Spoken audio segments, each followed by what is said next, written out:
There are many corrupt, evil, and criminal cops, but what happens to those caught?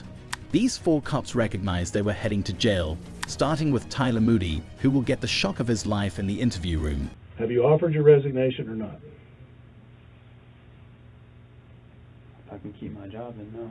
Well, you can't keep your job, okay? A convict charged with murder has a phone and charger. Tyler collapsed and admitted guilt when questioned. He expected to be fired, but delivering contraband carries a harsher penalty. You're fired. You're no longer an employee here. You understand? Yes, sir.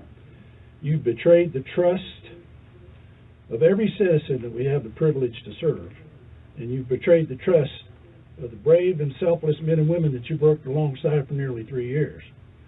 So as of this moment, you're under arrest. Tyler is serving a year in prison for giving a prisoner a cell phone in the same place he patrolled as a cop. Stephanie Lazarus didn't escape as quickly as Tyler. Now you're accusing me of this? Is that what you're saying? DNA evidence proved Stephanie was likely the 1986 murderer after decades of inquiry.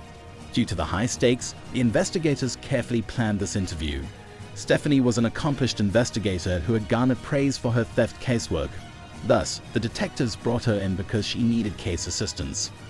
I don't want to talk about this in the squadron because I don't know who people are listening. And if we go to my side, everybody's always wondering what everybody else is doing. No problem. Okay. To reassure her, the police told her the interrogation room was the least probable area to be overheard because the case information was secret. Sherry Rasmussen was shot 3 times and discovered dead at home.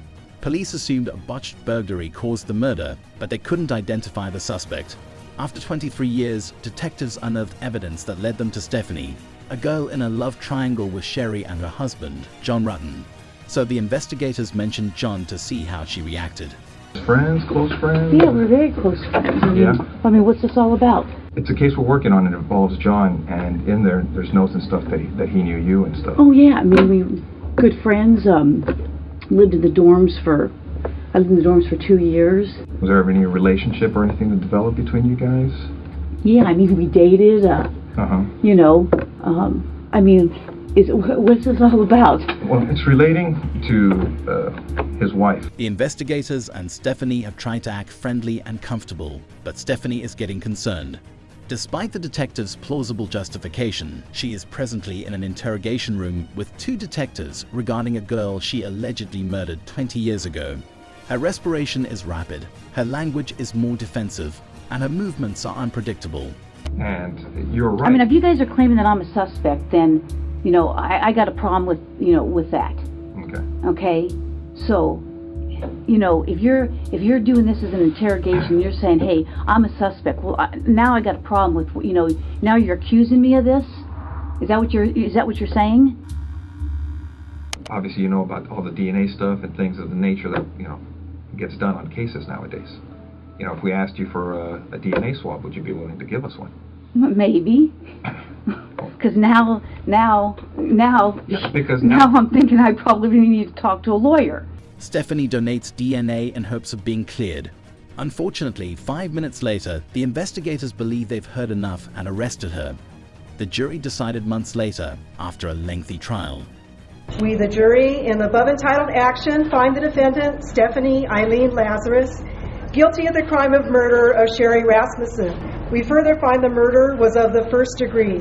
After being charged with first-degree murder, Stephanie received a 27-year sentence. Jalen, the next cop, sees a single criminal charge as trivial. Can I ask, is this something I should have lawyers on? In April 2020, San Diego police got tips about a man's behavior with a local in sexual activity. 2 months of investigation, they led to Jalen and a mound of urgent questions. So, I know that I have a lot to delve into, but I really want to get to know you first, if you don't mind. Definitely. Okay. So, I'm going to lean back and get comfortable. Just because, are you comfortable? Do you want to take off your duty belt? No, I'm good. Okay. Can you tell me a little bit about your upbringing? Yeah, so I will ask what this is about. Yeah, so we're looking into some allegations that were made. We're kind of, it started with a Crime Stopper report, so we're just kind of going from there. We did receive a picture that, you know, when we looked into it, it looked similar to you. So I don't know if you can take a look at the picture and just tell me if you've seen this picture before. Oh, I have like 15 million things here. Okay. Jalen is stressed as the claims are raised. He tentatively leans forward in his chair, clasps his hands softly, and clenches his jaw.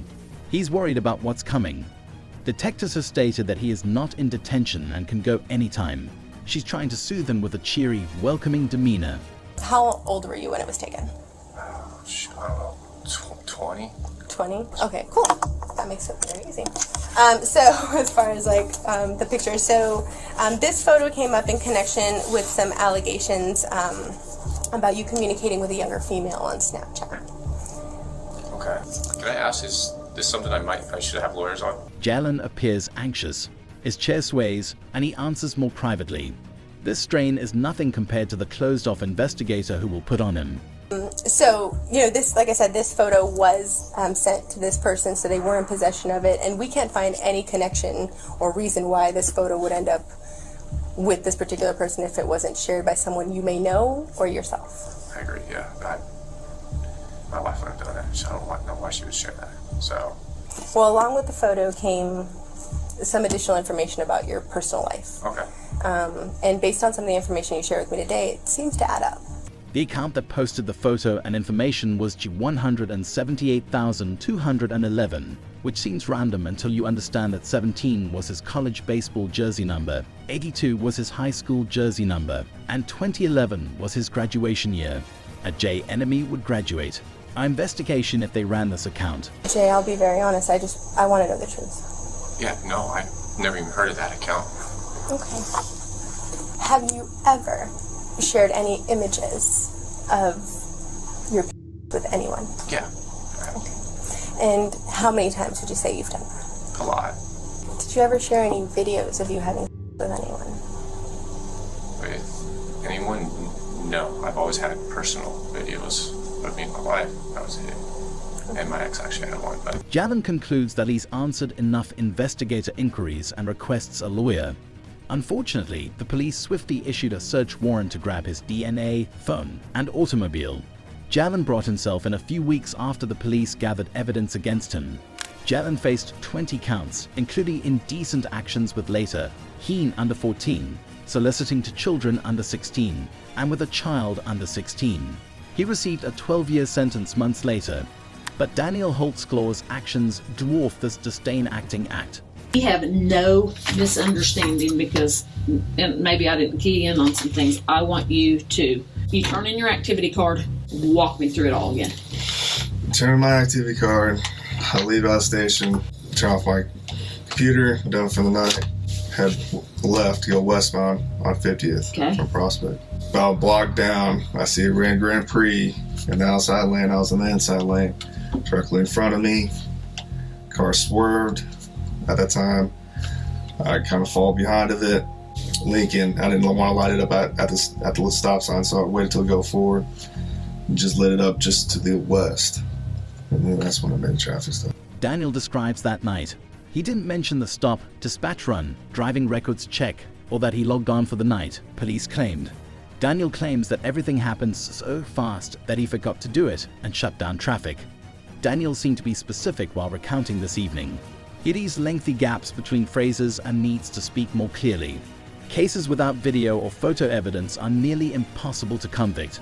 Since most people are innocent until proven guilty, the victim rarely has evidence that the suspect always did. This may explain why Daniel was charged with 36 more terrible offenses. CSI is processing your car right now. Right. And when we stepped out, they found some pubic hairs right in here. Could they be yours? No, that's not. I didn't pull my. I didn't do anything right there. Did she? No. But do you think they could be? No, it's not. No. Nothing of mine. Your pubes couldn't be? No. Right there? No. You seem a little extra worried whenever you talked about seeing her boobies. You sure she just didn't flash you? I can't. She did not. I don't want to say I can't recall, but I'm pretty positive she didn't flash. I see a pair of titties. She went like this, but nothing as far as I'm going like crazy looking. Lifting the shirt. No. This whole situation and It's kind of scary. It is scary, and I don't want my rep to be. Everything's about in law enforcement. 3 years on, I know that, but everything's about your rep. Absolutely. And I don't want this to fall on my rep. However, the DNA tests on the hair showed this would be a per reputation match, and his girlfriend's accusations contradicted his narrative, which would damage his reputation. After the interrogation, he was placed on administrative leave, but 2 months later, 12 additional women made accusations, and he was arrested. Verdict, count 1, battery. Defendant is guilty of the crime of battery and set punishment at 8 years. Count 2, procuring lewd exhibition. Not guilty of the crime of procuring lewd exhibition. Count 3, burglary in the first degree. Defendant is not guilty of the crime of burglary in the first degree, nor lesser included. Count 4, procuring lewd exhibition. Defendant is guilty of the crime of procuring lewd exhibition, and punishment is set at 5 years. Daniel received a 263-year sentence without parole for 18 of 36 crimes.